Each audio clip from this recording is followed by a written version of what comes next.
सबसे पहले तो क्योंकि जैसा कि जोगाराम जी ने बताया, आज मुझे विधायक दल का नेता चुनने के 2 वर्ष पूरे हुए हैं और आज नवाचार दिवस भी है। इसलिए मीडिया में भी नए नवाचार होते रहते हैं और ये गुंजाइश सभी में है नवाचार करने की। राजस्थान को विकसित राजस्थान बनाने के लिए, उत्कृष्ट राजस्थान बनाने के लिए, सर्वश्रेष्ठ राजस्थान बनाने के लिए आप सभी को और आपके माध्यम से राजस्थान के सभी भाई बहनों से आग्रह करता हूं कि इस नवाचार में आप सभी का भी योगदान रहे। इसके लिए मैं नवाचार दिवस की बहुत बहुत शुभकामनाएं देना चाहता हूं। मित्रों, आज 2 वर्ष का रोड मैप, जैसा कि हमारे देश के यशस्वी प्रधानमंत्री नरेंद्र मोदी जी कहते हैं,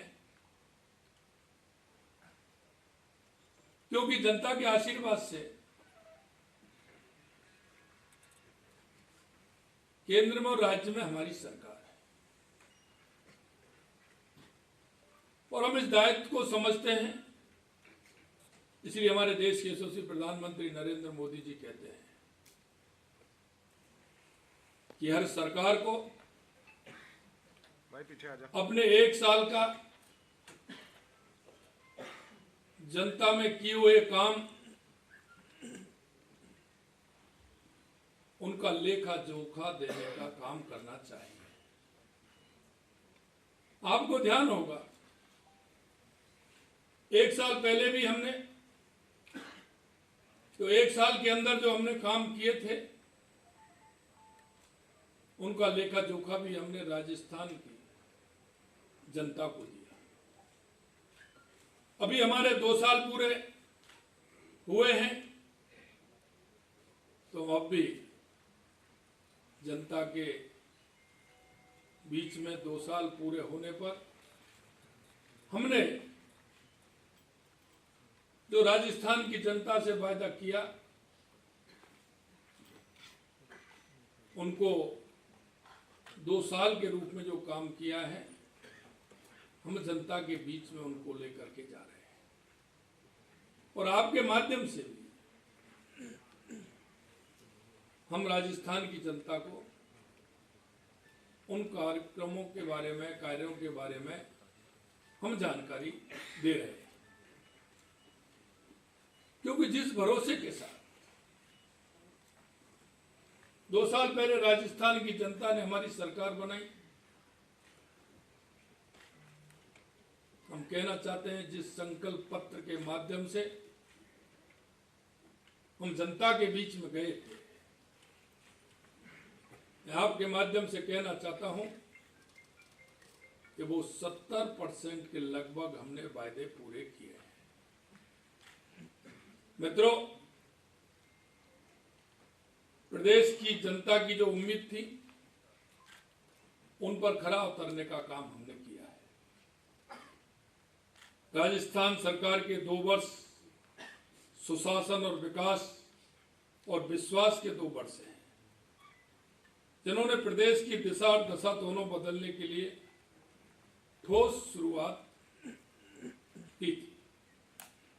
प्रदेश सरकार के 2 वर्ष प्रदेश के चौमुखी विकास, जन जन के कल्याण के लिए समर्पित है। इन 2 वर्षों में सरकार ने न केवल नीतिगत सुधार किए, बल्कि धरातल पर दिखने वाले कामों से यह संदेश दिया है, ईमानदार, इच्छा शक्ति हो तो राजस्थान को देश के अग्रणी राज्य की पंक्ति में खड़ा करना कोई दूर की बात नहीं है।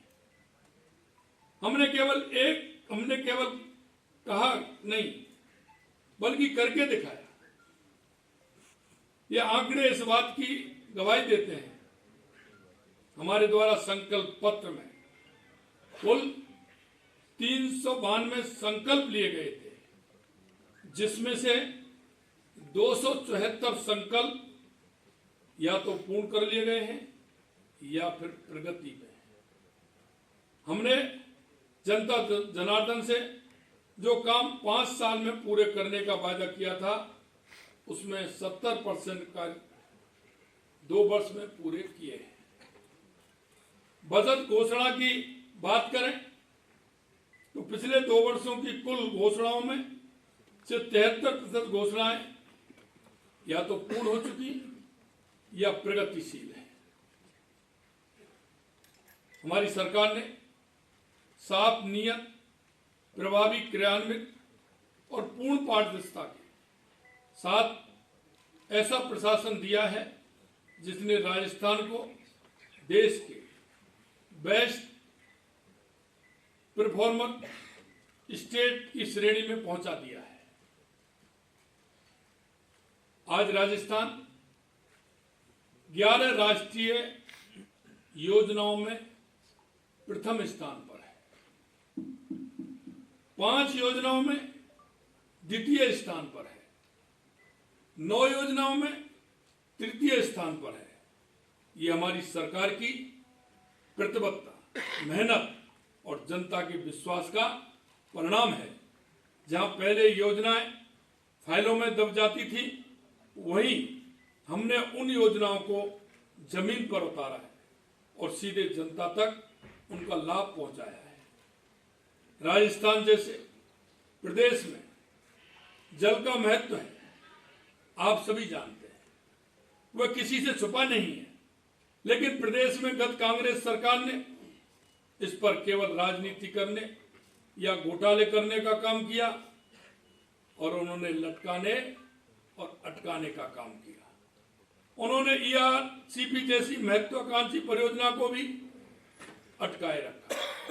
हमारी सरकार बनते ही देश के यशस्वी प्रधानमंत्री श्री नरेंद्र मोदी जी के मार्गदर्शन में हमने इस राम जल सेतु लिंक परियोजना को प्राथमिकता पर लेते हुए मध्य प्रदेश और भारत सरकार के साथ जनवरी 2024 में MOU तथा दिसंबर 2024 में MOU हस्ताक्षर किया।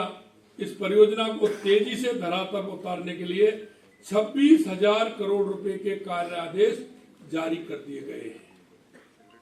परियोजना से पूर्वी राजस्थान के 17 जिलों में 4 लाख हेक्टेयर भूमि में सिंचाई और लगभग 3 करोड़ आबादी की पेयजल जरूरतों को पूरा कर सकेगी। इसी तरह से यमुना जल हमारे शेखावाटी, चूरू, झुंझुनू एवं सीकर जिलों को जल उपलब्ध करवाने के लिए फरवरी 2024 में हरियाणा से MOU किया। अब तक उसकी परियोजना की DPR काम तेजी से हो रहा है। आने वाले समय में उसका भी काम इसी तरह से आगे बढ़ेगा। कांग्रेस ने यमुना के पानी के लिए खूब वायदे किए, वोट लिए, लेकिन किया कुछ नहीं। शेखावाटी के लोग 3 दशकों तक उसका इंतजार करते रहे। यशस्वी प्रधानमंत्री नरेंद्र मोदी जी ने जल जीवन मिशन के जरिए हर घर नल से जल पहुंचाने की एक महत्वाकांक्षी योजना प्रारंभ की, लेकिन प्रदेश में गत सरकार ने योजना को भ्रष्टाचार का अड्डा बना दिया। पेयजल पाइपलाइन से लेकर टेंडरों तक हर स्तर पर अनियमितताएं और कमीशन खोरी से गांव ढाणी के गरीब तक साफ पानी पहुंचने में बड़ी बाधा खड़ी की, जबकि बजट खर्च हुआ पर लाभार्थी ठगा गया था। हमने कहा था कि भ्रष्टाचार करने वाली मछलियां ही नहीं बल्कि मगरमच्छ भी पकड़े जाएंगे। पकड़े भी गए हैं, जेल भी गए हैं, अपने किए की सजा भी भुगत रहे हैं। और आगे भी हमने कहा कि हम किसी को छोड़ने वाले नहीं हैं। कोई गलतफहमी में होगा, हम उसको किसी भी कीमत पर उसको छोड़ेंगे नहीं। आपके माध्यम से मैं भ्रष्टाचारियों को फिर चेतावनी देना चाहता हूं जिन्होंने भी राजस्थान की जनता का हक खाया है उनको किसी भी प्रकार से बख्शा नहीं जाएगा। सरकार ने इन 2 वर्षों में जल जीवन मिशन के तहत 10,482 करोड़ रुपए देकर 13,59,000 करोड़ 13,59,000 ग्रामीण परिवारजनों को नल से जल उपलब्ध करवाया है। कर्म भूमि से मातृभूमि अभियान के तहत 14,000 से अधिक ग्राउंड वाटर हार्वेस्टिंग स्ट्रक्चर बनाए जा चुके हैं तथा आने वाली बारिश के पहले ये संख्या लगभग 50,000 होने जा रही है। क्योंकि पानी का महत्व हम समझते हैं, इसलिए पानी के क्षेत्र में, क्योंकि उससे हमारा वाटर लेवल बढ़ेगा तो किसान की खेती के काम भी आएगा, पीने के काम भी आएगा। जल संचय जन भागीदारी के तहत 3,64,968 जल संरक्षण कार्य पूरे किए जा चुके हैं। हमने 647 करोड़ रुपए से फिरोजपुर फीडर का पुनर्निर्माण और आईजीएनपी की नहरों के जीर्णोद्धार एवं पक्के खालों के निर्माण के लिए 3,400 करोड़ रुपए का बजट भी हमने दिया है। यही नहीं, हमारी कोई सी पेयजल की स्कीम है, चाहे हमारी सोमकमलम है, देवास स्कीम है, नर्मदा का पानी है, या माही डैम का पानी है, या ब्राह्मणी नदी से हमारे को पानी आने वाला है, हम उसके लिए भी काम कर रहे हैं। इसी तरह से दूसरी आवश्यकता राजस्थान को ऊर्जा की थी। आपको पता है कि प्रदेश में गत कांग्रेस सरकार में बिजली उपलब्ध की स्थिति कितनी बदहाल थी। उस समय बिजली कटौती आम थी, जो लोग बार बार बिजली कटौती के कारण बेहाल थे। बिजली कंपनियों भी खस्ता हालत थी। राज्य सरकार के इन 2 वर्षों में प्रदेश को ऊर्जा के क्षेत्र में न केवल आत्मनिर्भर बल्कि सरप्लस स्टेट बनाने के लक्ष्य के साथ कई महत्वपूर्ण कदम उठाए गए हैं। विद्युत उत्पादन क्षमता 6,363 मेगावाट से बढ़कर 30,525 मेगावाट हो गई।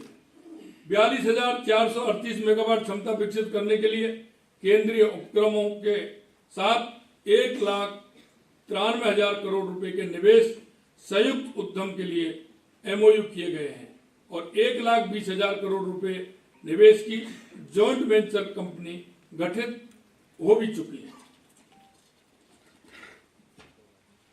अगर हम सड़कों की बात करें तो हमारी सरकार ने सड़क निर्माण के क्षेत्र में इतिहास रचा है। सिर्फ 2 वर्षों में ही 27,238 करोड़ रुपए देकर 39,891 किलोमीटर सड़कों का विकास किया गया है।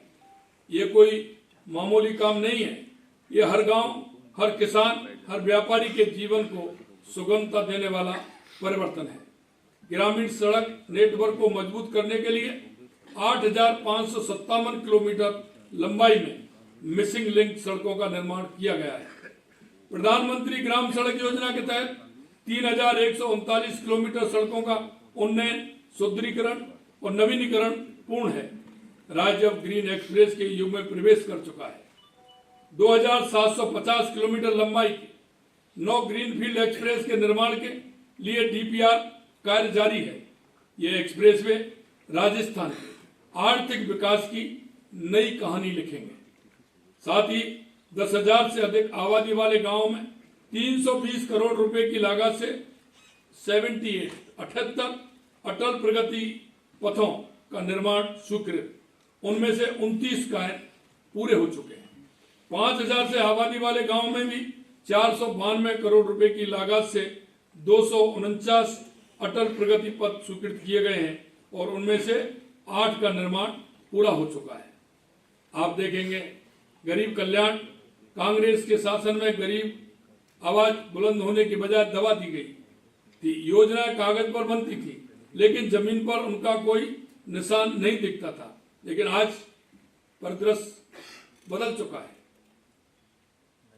हमारी सरकार ने गरीब और वंचितों को सामाजिक और आर्थिक सुरक्षा देने के लिए ऐतिहासिक कदम उठाए। यशस्वी प्रधानमंत्री जी के नेतृत्व में विधानसभा चुनाव के दौरान राजस्थान आए तब उन्होंने प्रदेश की जनता से 450 रुपए में गैस सिलेंडर उपलब्ध करवाने का वादा किया। हमने उसे वादे को पूरा किया है। यार भैया आज प्रधानमंत्री उज्ज्वला योजना के लाभार्थी और बीपीएल परिवारों को मात्र 450 रुपए में रसोई गैस सिलेंडर मिल रहा है। योजना का दायरा बढ़ाकर सभी राष्ट्रीय खाद्य सुरक्षा अधिनियम NFA से पात्र परिवारों को जोड़ा गया है। हमारे आह्वान पर राष्ट्रीय खाद्य सुरक्षा अधिनियम के तहत 47 लाख से अधिक लोगों ने स्वैच्छिक गिव अप किया है। इसमें 70 लाख पात्र परिवार इस योजना से जुड़कर उन तक लाभ पहुंचाया गया है। 4 crore 82 lakh gas cylinder refilling कर 867 करोड़ रुपए की सब्सिडी सीधे लाभार्थियों के खाते में पहुंची है। अन्नपूर्ण रसोई योजना में अब मोटा अनाज भी भोजन का हिस्सा है। भोजन थाली का वजन 450 ग्राम से बढ़ाकर 600 ग्राम किया गया और प्रति थाली अनुदान 70 रुपए से बढ़ाकर 22 रुपए कर दिया गया। 17 रुपए से बढ़ाकर 22 रुपए कर दिया गया। 15 करोड़ भोजन की थालियों में अब तक दी जा चुकी है। सामाजिक पेंशन में 250 रुपए की वृद्धि कर उसे 1250 रुपए प्रतिमाह कर दिया है। इसके साथ ही 10 लाख से अधिक नई पेंशन स्वीकृतियां जारी की गई हैं। प्रधानमंत्री आवास योजना ग्रामीण के तहत 7,13,000 आवासों की स्वीकृति दी गई है, जिनमें से 1,36,000 आवास पूरे किए जा चुके हैं और इस पर लगभग 2,500 करोड़ रुपए व्यय किए गए हैं। घुमंतु और अर्धघुमंतु और विमुक्त परिवारों को 2 लाख से अधिक पट्टे दिए गए हैं, जिससे उन्हें अपने घर और जमीन का हक मिला है। स्वामित्व योजना के अंतर्गत 8,000 से अधिक गांवों में ड्रोन सर्वेक्षण पूरा कर 13,70,000 स्वामित्व कार्ड जारी किए गए हैं। अगर हम युवाओं की बात करें तो आपने देखा होगा कांग्रेस के राज में युवा किस तरह से परेशान थे। युवाओं के अंदर किस तरह की नकारात्मक भावना पैदा हो गई थी। युवाओं के भविष्य को सुरक्षित करना हमारी सरकार की प्राथमिकता है। आप सब जानते हैं, राज्य में गत सरकार के समय आए दिन होने वाली पेपर लीक की घटनाओं के कारण युवा हताश और निराशा में डूबा हुआ था। हमारी सरकार बनते ही हमने SIT का गठन कर पेपर लीक के दोषियों के खिलाफ सख्त कार्रवाई की। साथ ही पारदर्शी तरीके से लगातार भर्तियां करवा रहे हैं। RPSC, RSSB वार्षिक भर्ती कैलेंडर जारी कर बिना पेपर लीक 296 परीक्षाएं समय पर आयोजित की हैं।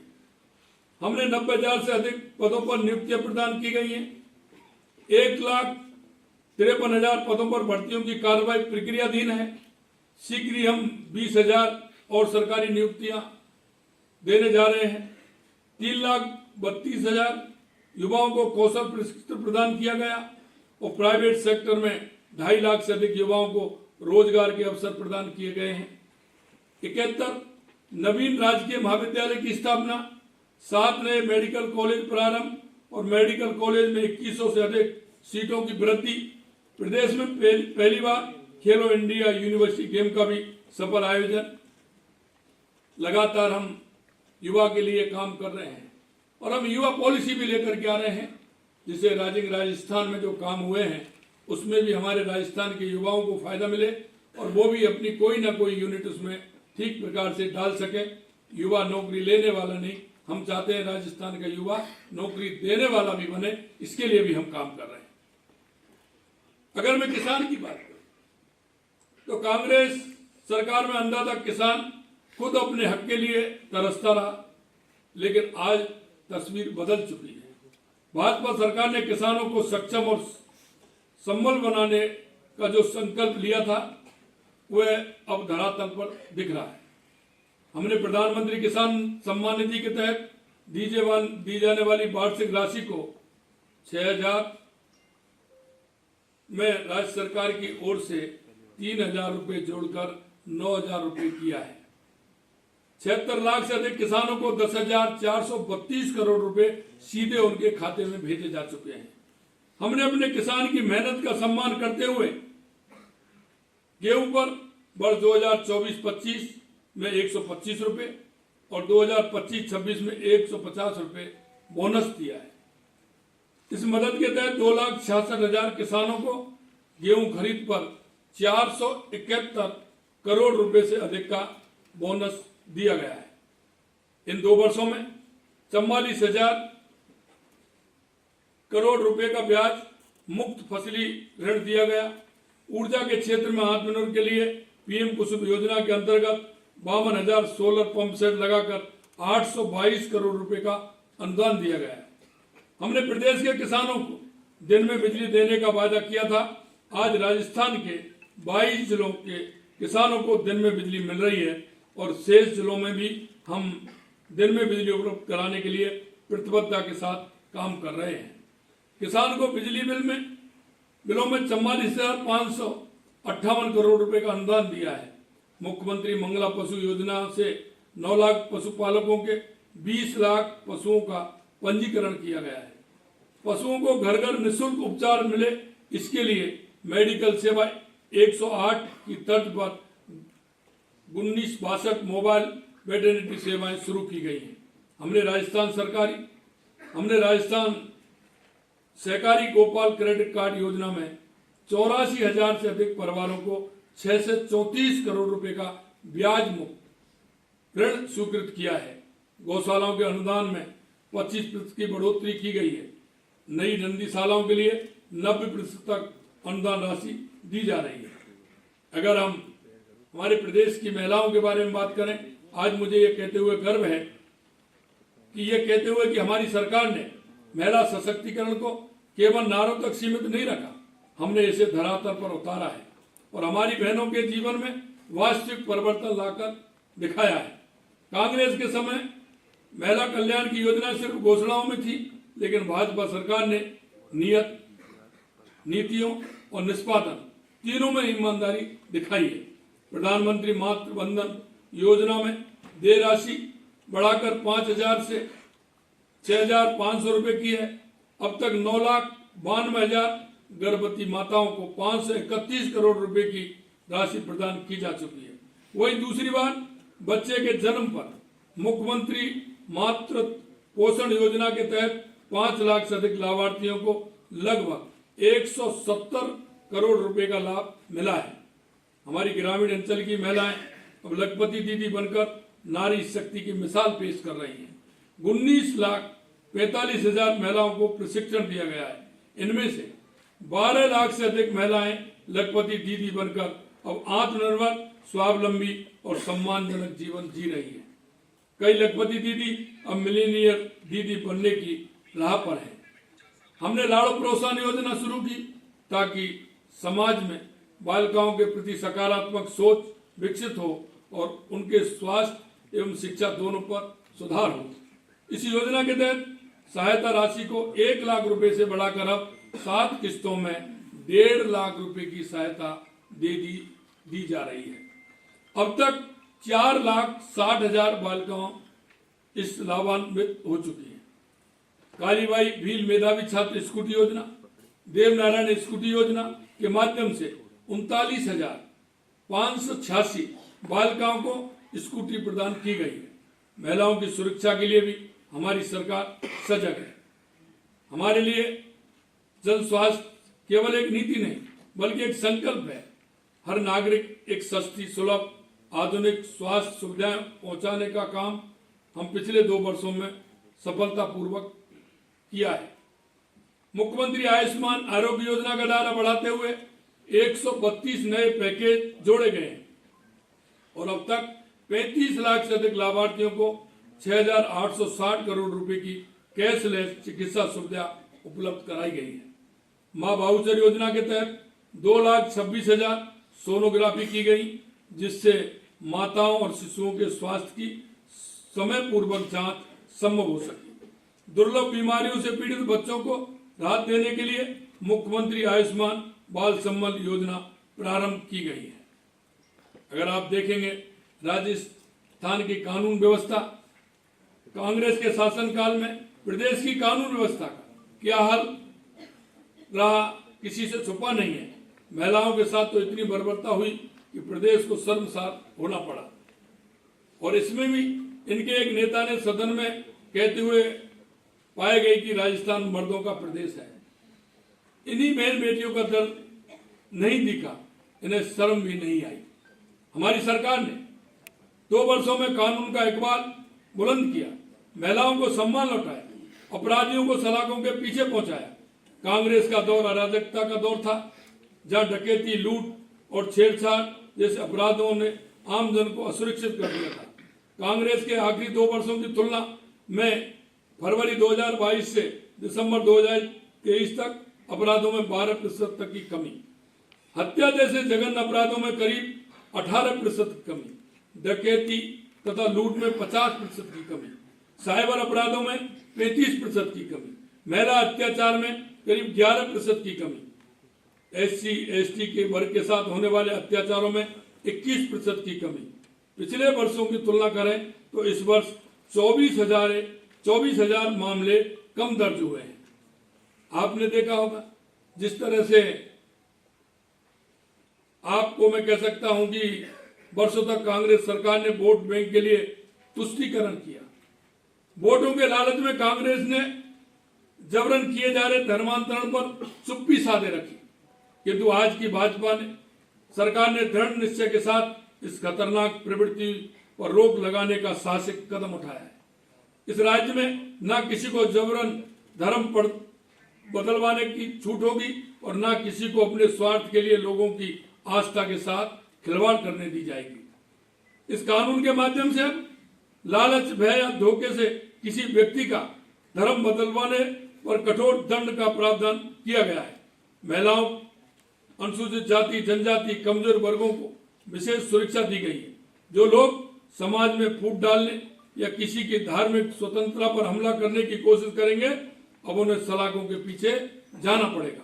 आज पूरा देश राजस्थान के इस कठोर कानून की सराहना कर रहा है।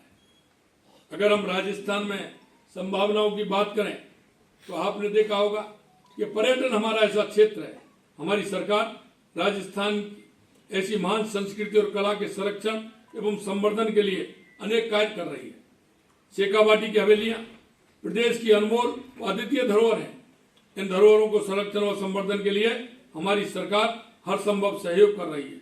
बजट वर्ष 2025-26 में शेखावाटी हवेली संरक्षण योजना की घोषणा की गई। इस योजना में झुंझुनू, सीकर, चूरू अब तक 662 ऐतिहासिक हवेलियों को चिन्हित किया गया है।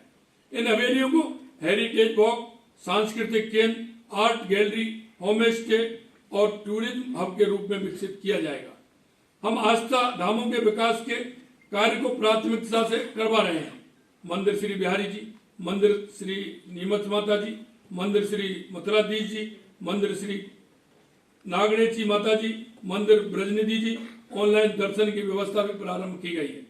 7 पैनोरमाएं लगातार हमारे बन रहे हैं। महावीर जी पैनोरमा करौली, जैन मुनि विद्यासागर जी महाराज पैनोरमा अजमेर, श्री भक्त शिरोमणि Karmabai panorama Didwana Kuchaman, Shri Bhamashah panorama Chittor, Shri Raochandra Sen panorama Jodhpur, Shri Gokulacharya panorama Bharatpur और जैसलमेर पैनोरमा जैसलमेर के निर्माण कार्य भी प्रगति पर है। प्रयागराज में आयोजित महाकुंभ में राजस्थान से शामिल होने गए लाखों श्रद्धालुओं के लिए राज्य सरकार ने विशेष कैंप स्थापित कर निःशुल्क भोजन, चिकित्सा, सुरक्षा, हेल्प डेस्क की व्यवस्था की। वरिष्ठ नागरिक तीर्थ यात्रा योजना के तहत 65,000 से अधिक वरिष्ठ नागरिकों को रेल मार्ग और 6,000 वरिष्ठ नागरिकों को हवाई यात्रा करवाई गई है। एक विशेष उपज, एक वनस्पति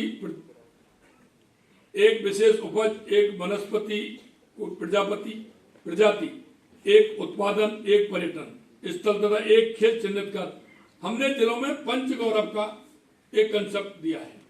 पंचगौरव हमारे होंगे, एक विशेष उपज होगी, एक वनस्पति कोई भी होगी, एक क्या उत्पादन, एक पर्यटन स्थल और एक खेल चिन्हित किए हैं। और इस पंचगौरव के माध्यम से हमारा हर जिले का विकास हो, इसके लिए भी हमारी सरकार पूरी तरह से काम कर रही है।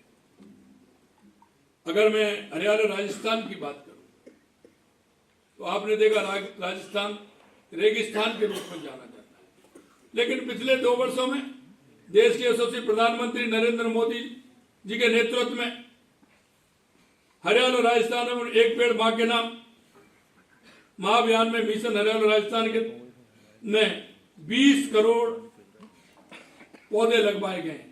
लगभग 20 करोड़ पौधे लगवाए गए हैं और 50 करोड़ पौधे लगाने का हमारा लक्ष्य है 5 साल के अंदर, जिससे हमारा राजस्थान हरियाणा राजस्थान बन सके।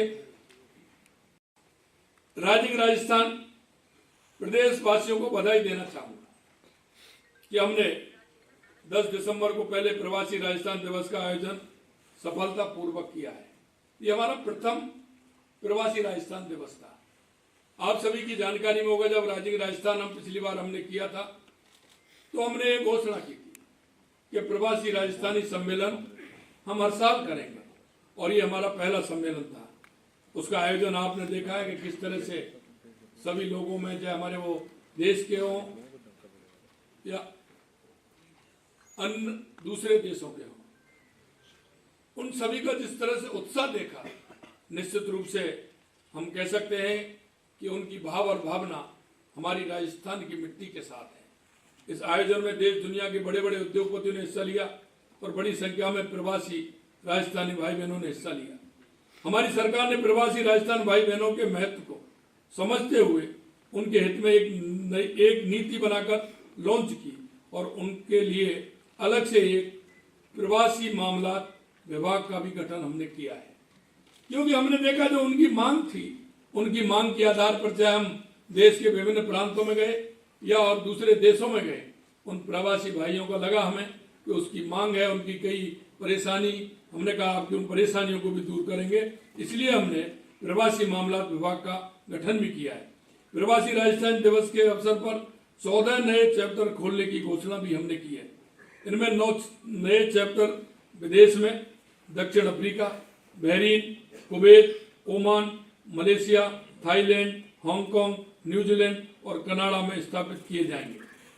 जो हमारे देश के 5 नए चैप्टर हैं वो पंजाब, हरियाणा, उत्तर प्रदेश, सिक्किम और केरल में शुरू किए जाएंगे।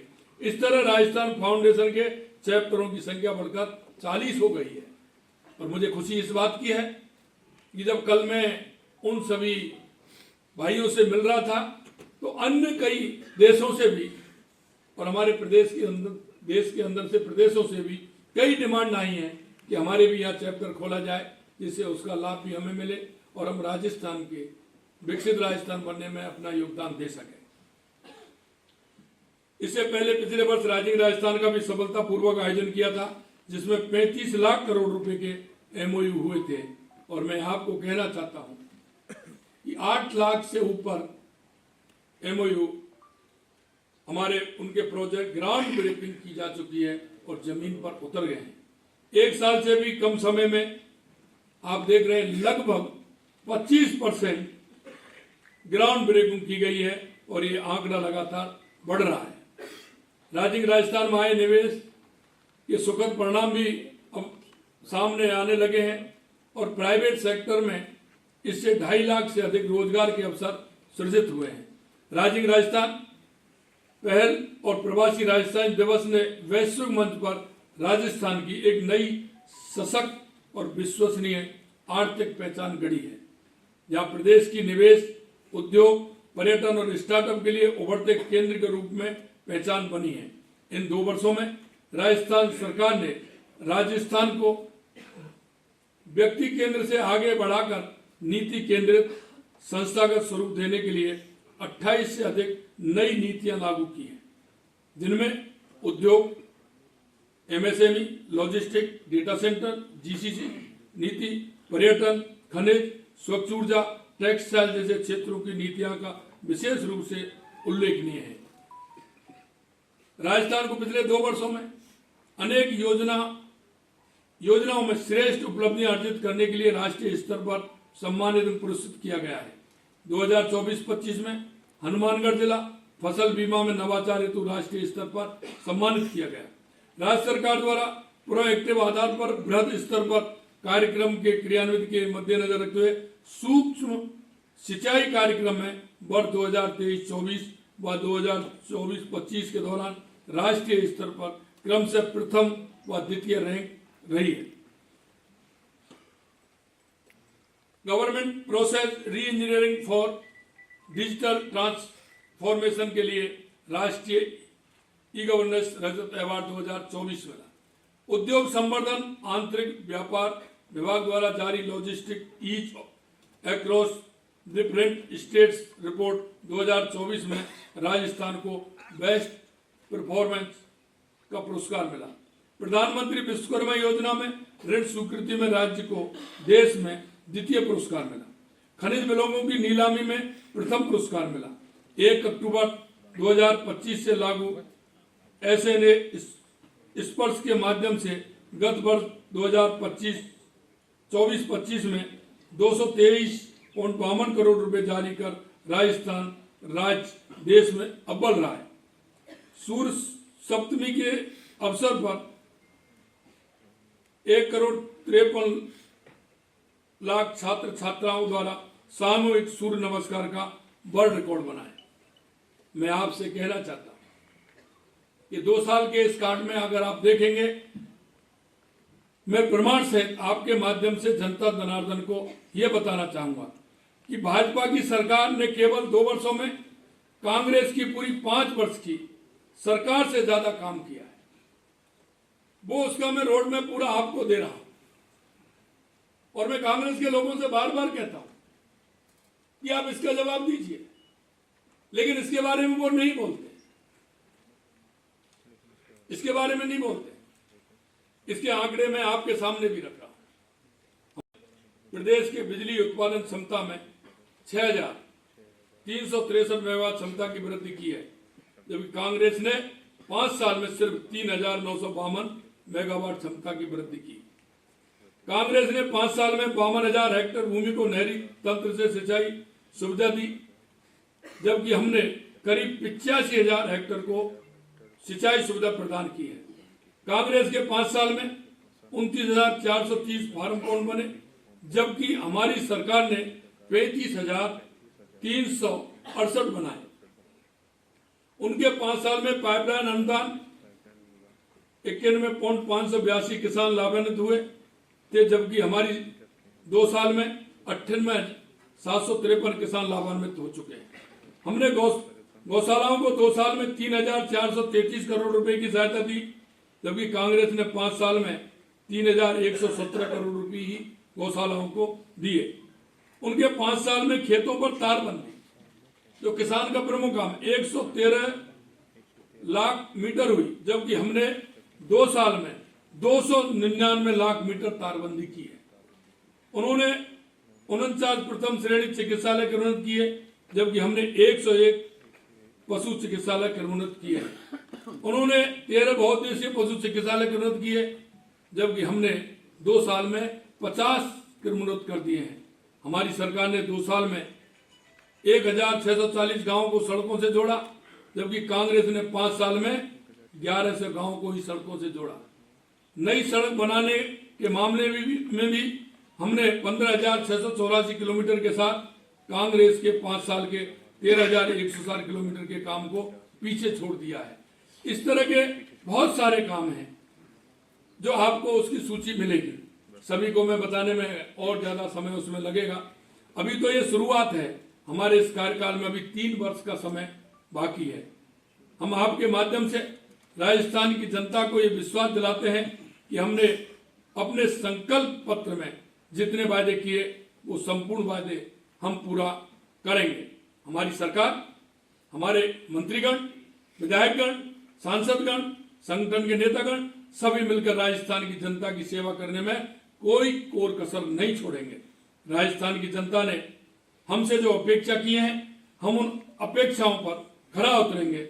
अंत में सिर्फ मैं यही कहना चाहूंगा कि हवा के रुख पर चलने से मंजिलें नहीं मिलती, चिराग अपनी लौ से भी अंधेरे को चीर देते हैं।